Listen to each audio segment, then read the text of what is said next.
Welcome to the Australian Hiker Podcast, Australia's longest running hiking podcast, downloaded over 1.2 million times worldwide and providing you with an Australian perspective on all things hiking. We're your hosts, Tim and Jill Savage, coming to you from Ngunnawal and Ngambri country. In today's episode 324, brought to you by the Adventure Gene, we talk about the Australian walking track grading system. We hope you enjoy. If you'd like to help support Australian Hiker and this podcast, there are a couple of ways that you can help us out. Firstly, by subscribing on your podcast host of choice so that each episode is available as soon as it's published. And if you have the opportunity, leave us a 5-star review. Another way to support us is go to the Australian Hiker website at www.australianhiker.com.au and click on the support us page and buy us a coffee. You can do a one-off donation or become a monthly supporter. All donations are greatly appreciated and help us to continue producing this podcast and blog. Now let's get on to today's episode. The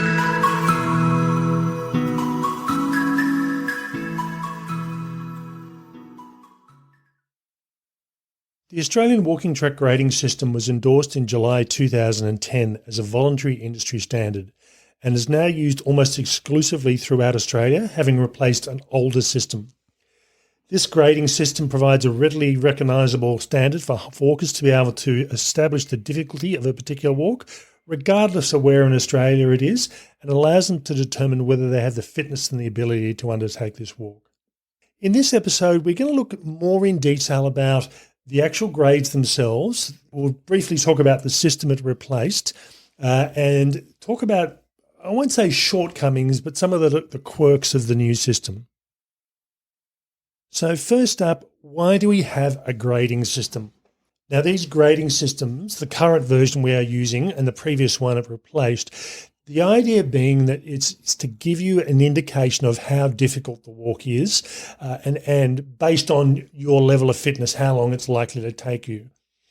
I must admit, I've done a number of walks around Australia, and I'm sure many of you have as well, where it says 2 kilometres, 1 hour. And basically, my 80-year-old grandmother could probably do that quite comfortably. And I think it's one of these sort of things that it was designed as the lowest common denominator, that someone who didn't have a lot of fitness, that wasn't overly fast, could comfortably do the walk in the time frame that was allowed, rather than saying, hey, 2 kilometres, 35 minutes, and you're struggling to get there and you think you need to speed up. So it provides an indication of the length of the walk and the complexities of the walk. The thing with the new grading system, it was designed to replace the old system, which was very subjective. I must admit, in trying to find the old grading system online as I was preparing for this podcast, I struggled to find any reference for it. The main area that you were seeing these old grading systems was in the guidebooks from 10, 15, 20 years ago. They had gradings like easy, moderate to hard and hard. And really these grading systems it was more about, well, we think this is a really hard walk. We think this is an easy walk. And I must admit, the main guidebooks in use at that stage, I was, or still am to an extent, a reasonably fit hiker that can do big distances in a day. But I was struggling with some of these walks that were considered moderate to hard. Impossible. Yeah, they didn't have that category. they almost needed to be a bloody impossible sort of category. So the new grading system, which, as we said, came in 2010, is designed to take into account a series of considerations that provide a more accurate and less subjective view of the walks. Now, the current grading system includes the experience required. Do you need to know how to navigate? Do you need to be able to work your way through a difficult trail? Can you do the distances required? Are there steps on the walk? The alternative to not having steps is to have a series of switchbacks, or to have just a very steep trail that almost goes straight up the hillside. Not so common these days, because switchbacks tend to have replaced a lot of those. But steps do tend to make a walk easier. Trail gradient, and again, I have a training trail that I use not far from my house. I have done it that many times I've lost count. It's a good trail to use from a fitness perspective and also from a shoe testing perspective, because I have gradients of 1 in 4 for short sections. So that's 1 metre rise for every 4 metres along the ground. And that sort of gradient really is a difficult sort of gradient. You wouldn't want to be doing that for long distances. Short distances are fine. The quality of the path, is it a nice smooth bitumen or concrete path, or is it a trail that's been cut into the landscape and maintained, or is it a trail that's been worn into the landscape? You know, it's full of ruts and hollows and rocks and tree roots, and it's really difficult to get along. And the last one they take into account is signage. You know, do you need to be able to navigate, or can you just follow the signs or the arrows or the trail markers up the hill? A walk's final grade is based on the most difficult of these 5 criteria. So it might be that there's 0 signage, and as a result, you need to have very good navigation skills. Or the trail gradient is really flat, but again, this because the lack of a signage, it's hard to work out where you're going. Or it might be because it is a really steep sort of a walk, and as a result, you know, it really does push and make physical demands. I'll talk about this a bit later on, but one of the most difficult walks that we've done as a designated walk in a national park is less than sort of 6 kilometres in length and takes around about 5 to 6 hours to walk. So it's a pretty slow sort of rate, but the complexity of this walk dictates that's the time you need.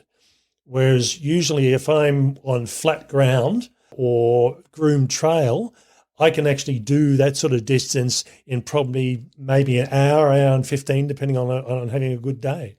Yeah, that's right. It's a really interesting one. And I think these new, I'll call them new, but the latest grading systems really are designed to take the guesswork out of what you're going to experience. One comment I would make is these trail gradings have nothing to do with the quality of the experience.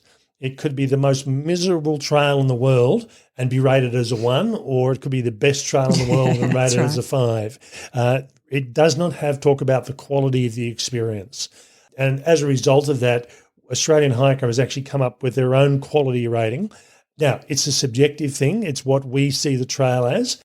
So what that means is if you have 2 grade 3 trails, one is rated as an experience level of 1 and one is rated as the experience level of 5, ideally you should do the one that's 5. You're going to have a better walk for that. Yeah, for us, our experience rating is as Tim said, it's really subjective, but it's based on, I guess, this idea of would we do it again? And how soon would we do it again? Yeah, pretty much. Or would we bother ever to do it again? Yeah, that's right. So in relation to the 5 grades that make up this system, we suggest you go to the Australian Hiker website to the advice section and look at the written version, because it'll have pictures of the images that are used. And these gradings have little people to give an indication of what these trails or how difficult these trails are. Yeah, and an indication of the kind of people, I guess, that might be using the trail. Before we start specifically talking about the grades, one thing that's worthwhile mentioning is these grades are now pretty much Australia-wide. You will still come across some of the older trails that have different signage on them, because again, there's thousands of trails in Australia. The state governments can't millions of signs. Yeah, millions of signs.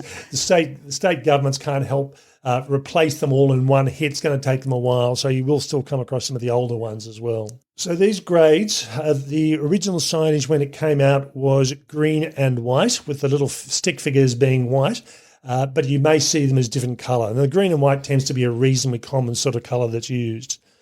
I know a number of the state National Park Services have an indication of what these grades are, and they seem to be using blue and white these days. But again, it's the colour's not so important, it's the actual indication that's being provided. So grade 1, there's no bushwalking experience required. It's got a flat, even surface with no steps or steep sections, suitable for wheelchair users who have someone to assist them, and walks no greater than 5 kilometres in length. Now, the other comment I'd make here about steps, we've done a couple of walks, and surprisingly enough, they've actually been on the New South Wales south coast. So there's been the Ulladulla Headland Walk that actually has a series of steps, and I think I did count them. There were 200 steps. Mm-hmm. So again, you get a good cardio workout from that. You sort of walk up these, and you've got to take a 10-minute rest once you get to the top. I suppose those walks that we've done have been very coastal, when you know that you're going to be walking on beaches and you do walk on headlands. So that means you are going up and down, and you have to get in and out of the beach and up to the headland. So there are some indicators, whether it's rated or not. There's some indicators there of what you might experience. And there's a lot of walks in the Blue Mountain are the same. When you're going into the gullies and the gorges, you're going down a series of steep steps. Now, there is a requirement when you have steep steps to have a number of steps and then a break. Doesn't always work that way. Sometimes the steps have been in there longer than the Australian standards are. But you're not supposed to have 200 steps in a row. You're supposed to have a series of steps, then a landing, then a series of steps.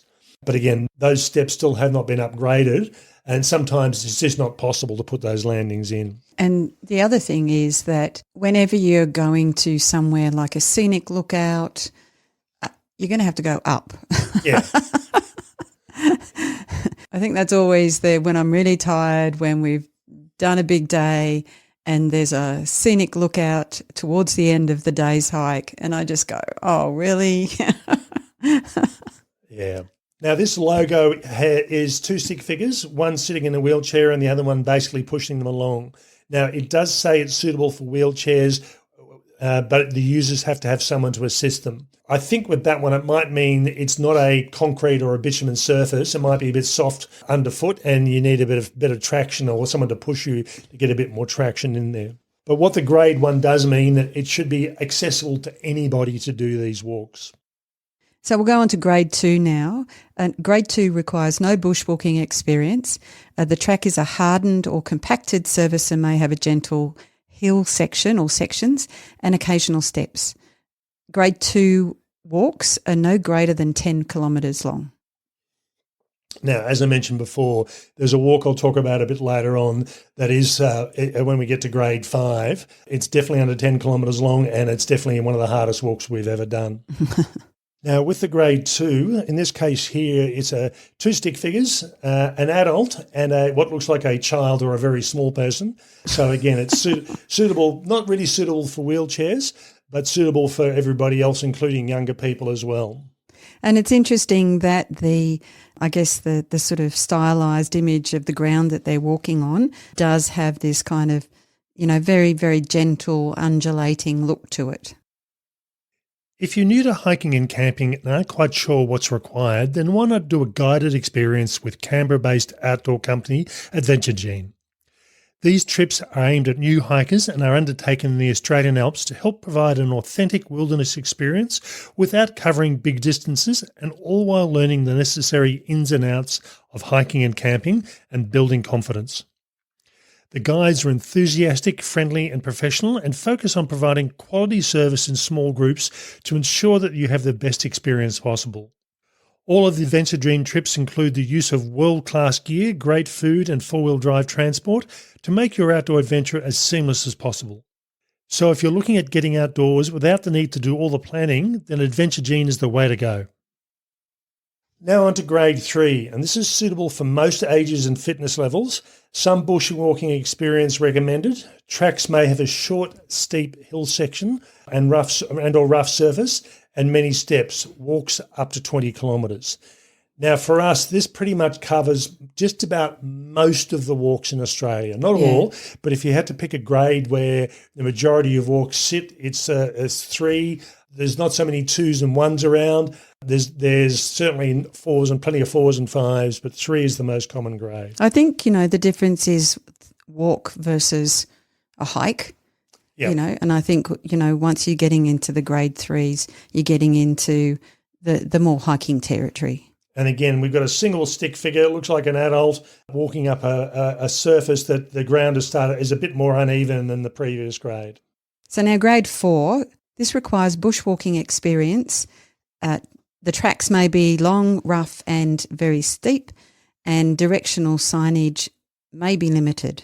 There's no distance listed associated with grade 4. Now, again, the stick figure on this is an adult stick figure, and they've got a pack on this time, and the ground's getting a bit more uneven. Actually looks like a suitcase. It does. Stuck on the back. It does. And last but not least, grade 5. And the suggestion here is very experienced bushwalkers with specialised skills, including navigation, emergency, first aid skills. Tracks are likely to be very rough, very steep and unmarked. Walks may be more than 20 kilometres. However, this grade can also apply to much shorter walks. The little stick figure here is they're a stick figure. The ground is uneven and definitely more of a slope. And they've got a full-on pack on the back. It looks like a bit more like a hiking pack, or else a person with no legs. And they're using tracking poles as well.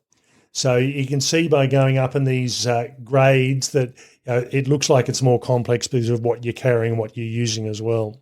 Yeah, I think, they're quite good visuals really when you think about it. Now, from my perspective, this is a very good system. It's not perfect, but it's very good.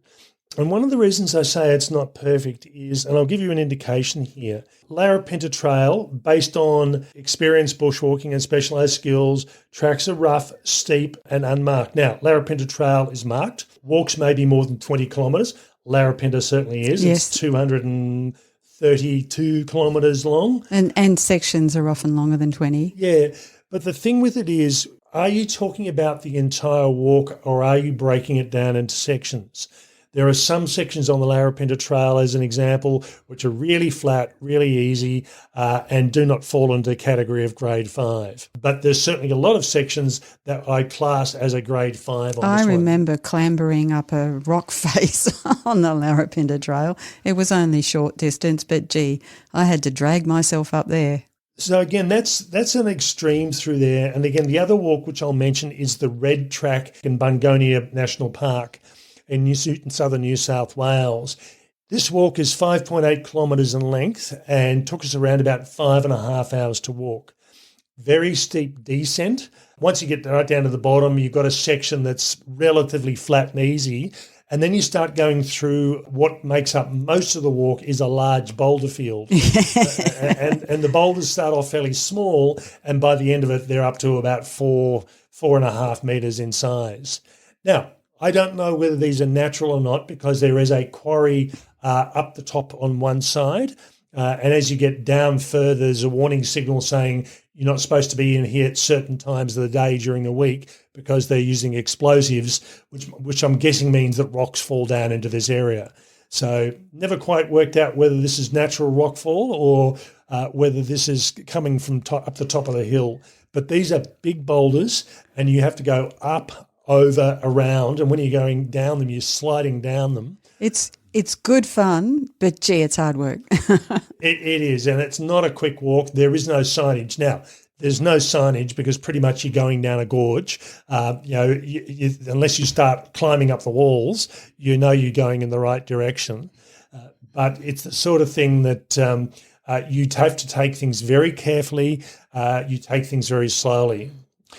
When we did this walk, we talked to one of the rangers and they said the worst day they'd ever had at that stage was they had to actually rescue 18 walkers out of that walk who'd got themselves in trouble. And those 18 walkers weren't all together? No. So we've done the write-up of this on our website and we do basically say experienced hikers only, not young children, must be fit. And this is not an easy walk because it's a very complex, very difficult walk, but it's less than 6 kilometres long. So, and it's definitely a grade 5. The other comment I'd make as well is it doesn't cut this grading system doesn't quite cover some of the outliers. So if you look at the castle in New South Wales, this is a walk where you're essentially rock climbing. There are a couple of ropes which you need to pull yourself up. If you don't use the ropes, you have a risk or run the risk of falling, not off a cliff, but you're falling down a very steep hill. And so like some similar walks in Tasmania where a number of people have died, you are bordering on rock climbing, if not rock climbing, to do this. So they go from being walks, shifting, even though there's a lot of walking involved, shifting into the rock climbing process.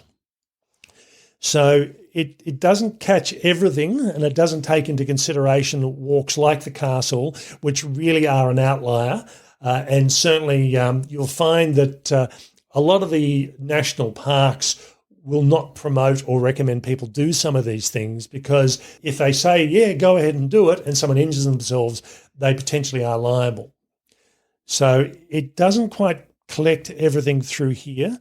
And as I said, it doesn't quite take into account what happens when you're doing long walks and you have sections that are variable. So Larapinta Trail, if you break it down on a day-by-day basis and say, right, I'm going to do this walk in, the recommendation is 18 days, it might be 9 days might be a grade 5, 6 days might be a grade 2. It's all going to vary. And if you treat it as a day-by-day basis. So these grades don't work overly well in relation to some of our long walks. In relation to, say, the Australian Alps walking track, 600 and roughly 80 kilometres long, you'd class that as a grade 5 because you are in very remote areas. You need to be able to cope with changing weather conditions, long distances, and navigation in some areas, placing food drops. If something goes horribly wrong, help is not 10 minutes away. It could be hours away if an emergency helicopter has to come in. So that case there is a long distance walk. And then you look at, say, the Hyson Trail, 1,200 kilometres long. Just by the sheer length of it, it's a grade 5. But there's a lot of areas which are fairly open, and I wouldn't say easy, but they're not complex sort of walking. The signage is good. You generally know where you're going, and there will be sections that will be complex and difficult, others that won't. But it's probably the Australian Alps walking track is probably one of our most complex long distance trails. But it's also one of the shorter ones when you compare them to the 1,200 kilometre Hyson or the 1,000 kilometre Bibbulmun track. Yeah, that's right.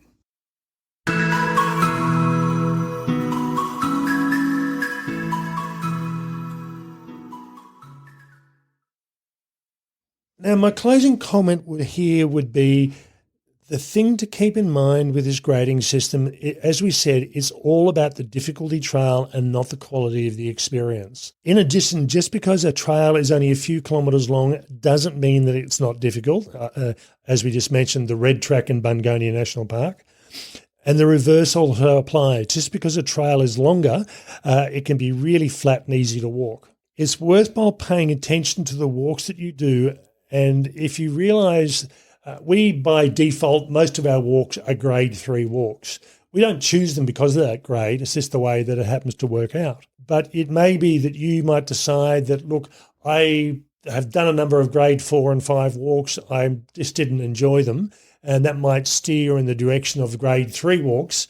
Or you might want something a bit more complex and challenging, and you might go looking for a grade 4 or a grade 5 walk. Yeah, I think for us, we do those higher grade walks. We definitely enjoy, I think, the kind of 3s, or maybe the 3s and the 4s. The higher grade walks are things that you do to challenge yourself and to, build your experience and so on, stretch yourself.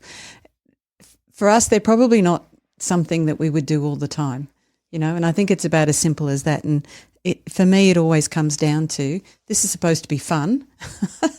There's only so much fun you can have on a grade 5 walk, frankly. Yeah. Okay, we hope you've enjoyed this introduction to Australian walking track grading system, and it might mean now that some of the signs that are on these trails make a bit more sense. Thanks for listening to this episode, brought to you by the Adventure Gene. That's all for now. Bye for now. And bye from me.